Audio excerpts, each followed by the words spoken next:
Today we have some comic book reviews. Not many, just a quick stack of 3 comics, which we'll talk about in a minute. But I wanted to give a couple shout outs. I will show this off. I picked this up, another Teenage Mutant Ninja Turtle PX exclusive, Dark Leonardo. It's not one you really want to take out of the box because his feet are at a weird angle, so I don't think it's going to really stand good. So you definitely want to keep that one in the box. But the wife's seen it. She grabbed it. So, another one for the collection. That's too big already. Alright, I wanted to give a few shout outs to some people that have been sending all kinds of interesting comments and questions and responding on our YouTube videos and other things. We got Mr. Rigamortis 86. These are, you can all do the @ symbol before these and punch them up if you want to check out any of their stuff. We got Wolf-E2432. We got Marshmallow 922. We got Graysen CW, Graysen CW 1591. Lots of repeat ones. We got Bird's Eye View Comics Art 5698. Lots of people that we've picked up some awesome stuff from, independent creators and stuff. Checked out their things and showed them off. Randiggity, Randiggity. Yeah. Adrian Fernandez, 7458. The James Guangen, Qnguyen.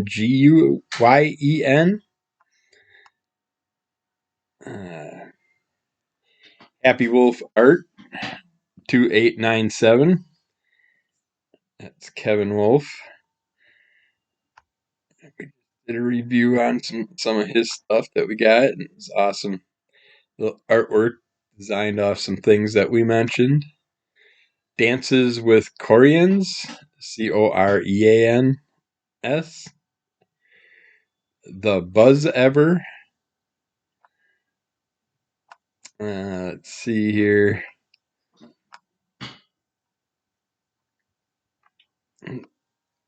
Jennifer Rashto, ROSHTO 7377.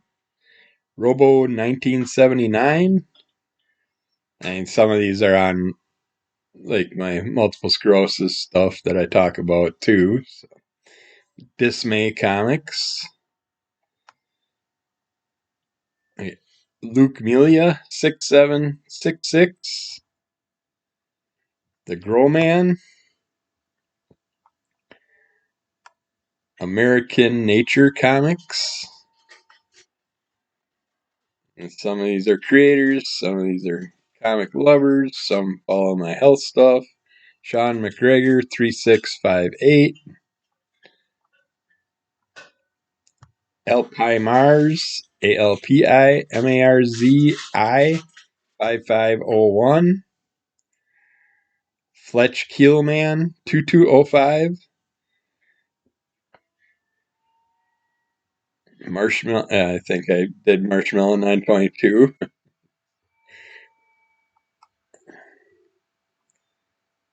Take the Donut. Space Between ENT, Enterprises. Christopher Gerard 6433.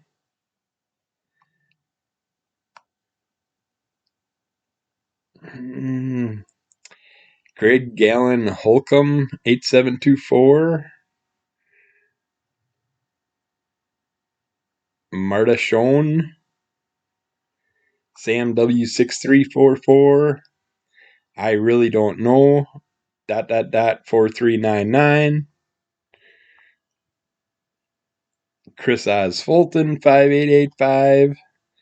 The Book Crazy 73. Byron Winton. Iwi 4735.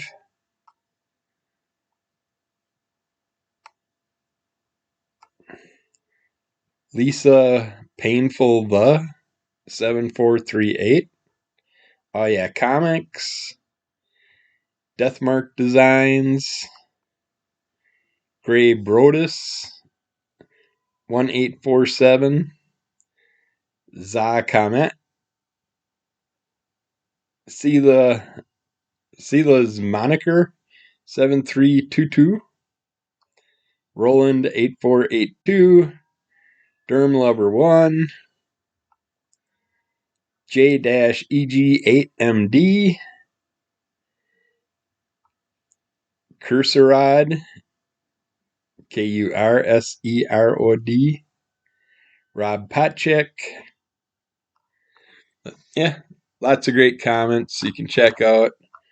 I respond to any and all that come through. Now, if you want to send specific questions that you want answered on the show, you can send those to kevintheduckpool@gmail.com. Otherwise, you can also respond to the videos themselves like these people did, and I will respond back to them. I was going to mention them as they came in, but I never started doing that. I just ended up just responding to them on the YouTubes and going from there, but you can always check those out and see what they're asking about and check out the answers that I gave. But let's get to our little stack of reviews today.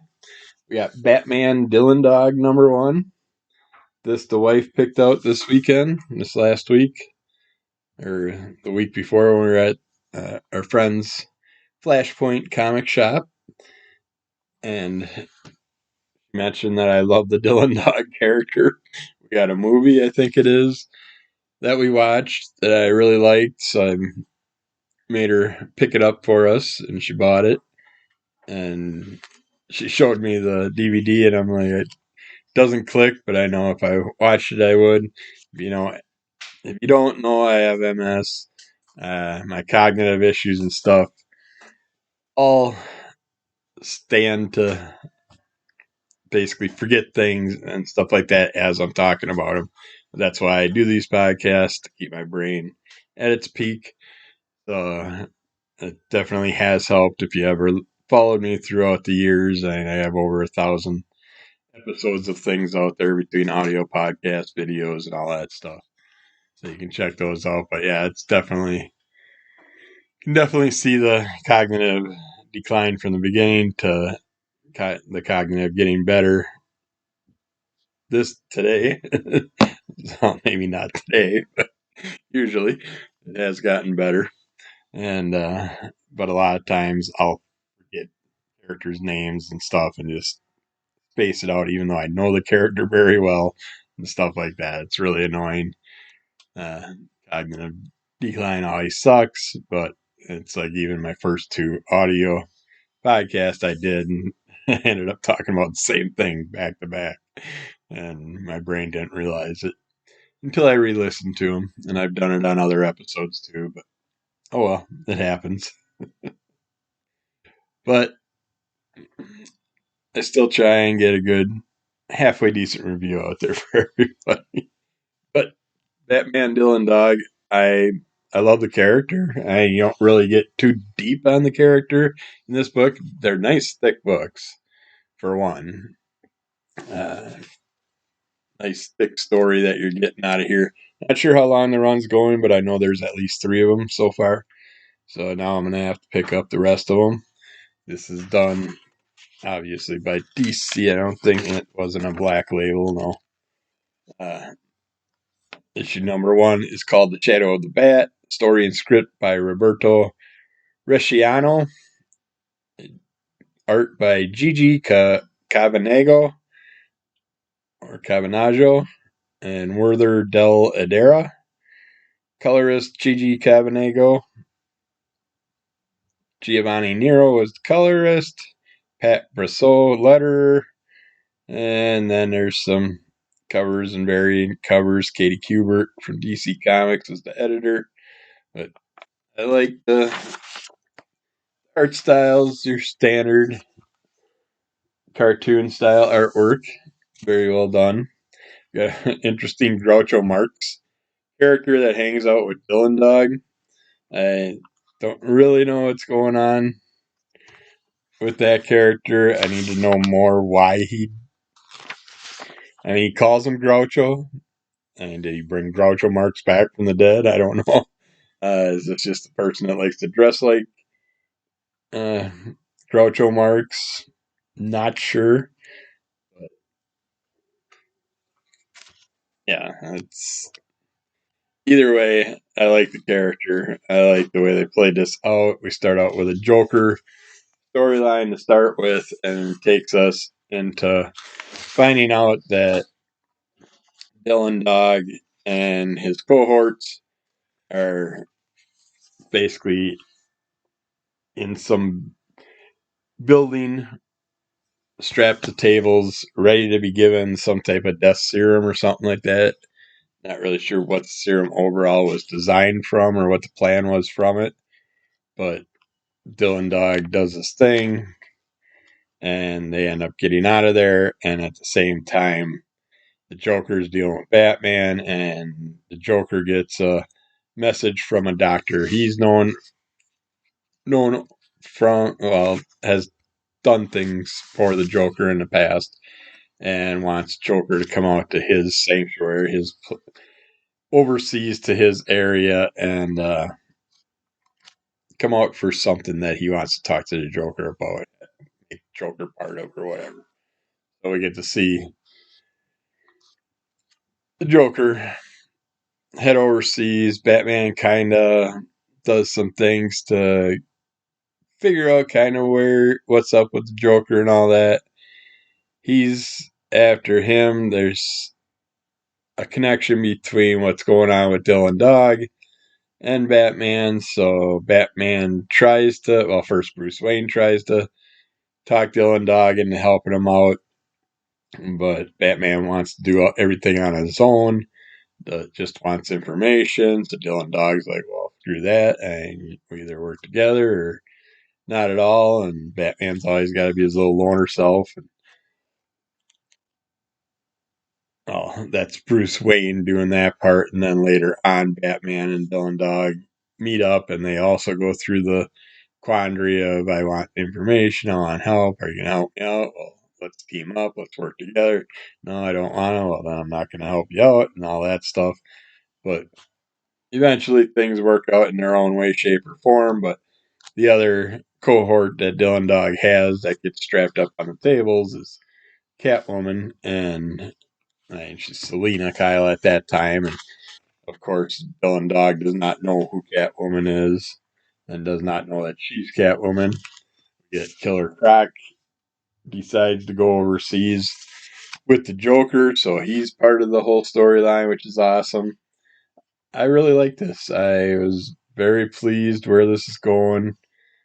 I still cannot recall who Dylan Dog is, why I really liked him, so I'm going to grab the damn DVD from the wife, and I'm going to have to throw that in and rewatch it to refresh my brain. But that is one good and bad thing about the whole MS Cogpog. I can watch something and tomorrow forget about it, rewatch it, and it's new to me mostly.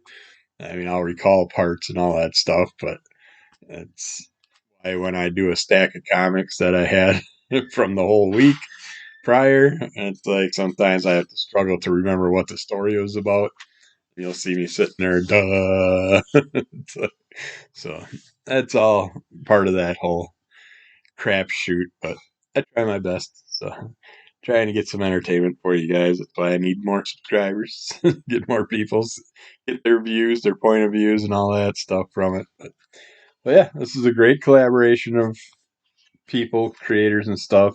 They have the advertisement for the April special, which they have a banana scented cover for, which I'm pretty sure that's the one I ordered. But we're going to be doing a group review on that when we get that on our Crimson Color Comic Club podcast. So definitely check that out. That'll be a lot of fun. Can't wait to see where that book goes, what it's all about. Then I decided to pick this up when I was at the comic shop too that day, and it's Teenage Mutant Ninja Turtles sourcebook. I was gonna pre-order this, but I'm like, yeah, I don't have enough of their stuff to really need the sourcebook material. I know most of the characters and all that, but this is when I seen it in the store, I figured, what that I want to pick this up just to have it in the collection. I love how they have the characters, the storylines, the environments, and you get to see, like the execution of the Hamato family, and you get to see their weaponry and get some detailed information on it. The Oh, come on, that was a good page. You got information about our mutanimals. So get deeper into them. Technodrome, all the baddies and stuff like that.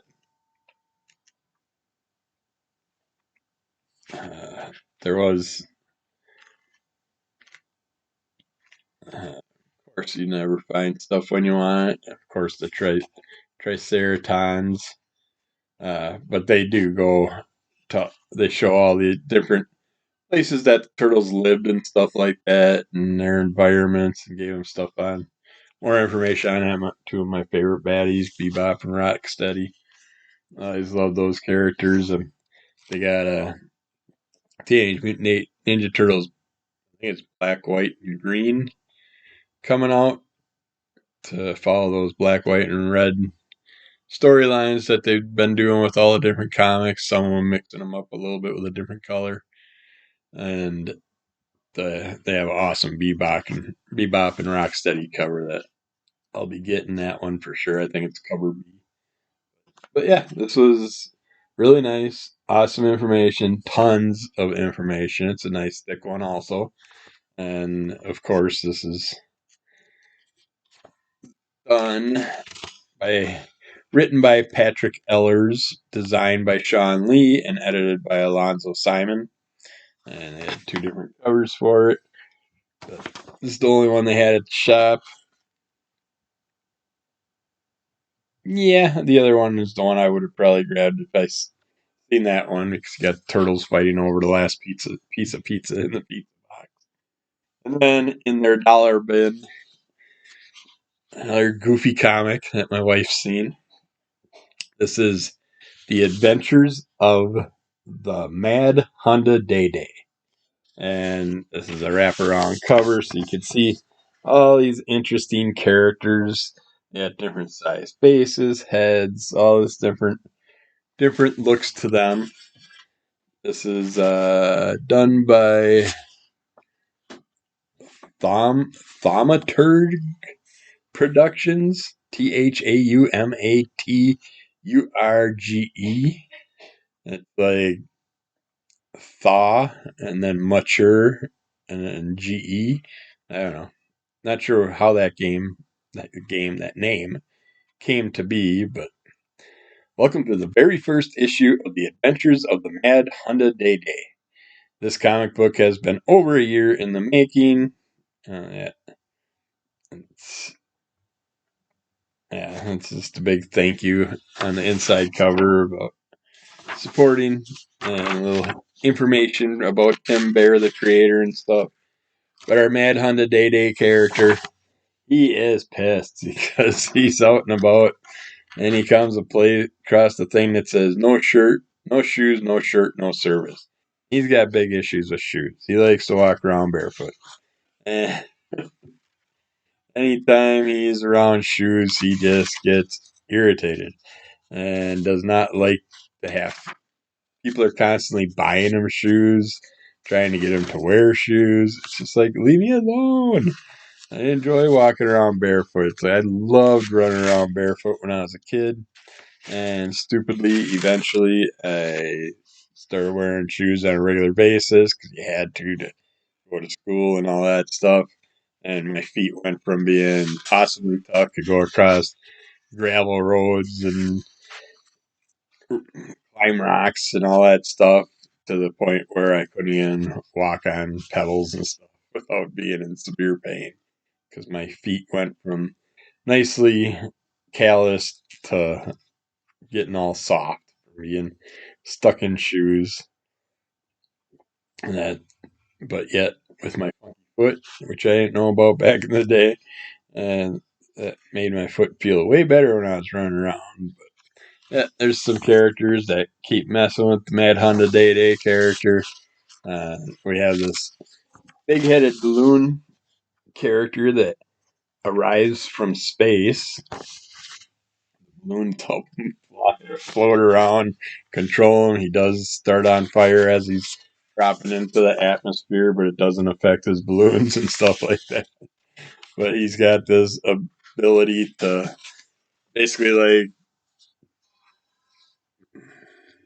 I'm not see right now I can't the elemental characters I just cannot think of the head of them. Medusa's husband, Black Bolt, where he can if he speaks it's just loud and destroys stuff. Well, this character also kind of has that effect, but it's kind of more close up. It's like right in his vicinity. Anything around will get destroyed and stuff. And we get the Mad Hunda Day Day character battles with that, battles with comes across this octopus type character in the sewers. He knows not to go in the sewers, but ends up tossed into the sewers because of something that happens, and that's how that all comes to fruition. Uh, some of the characters he hooks up with along the way, this tall, big head character, the big nose character, and stuff. Just, they all got their own interesting, fun unique styles to them. It's like they're all the normal people, and then the people that look normal in our world are the weirdos too, and a lot of times. But there are so many different style characters in these. A lot of them look like they're running around with no pants on. But I think they're like skin tight pants that they run around in or something. I'm not sure.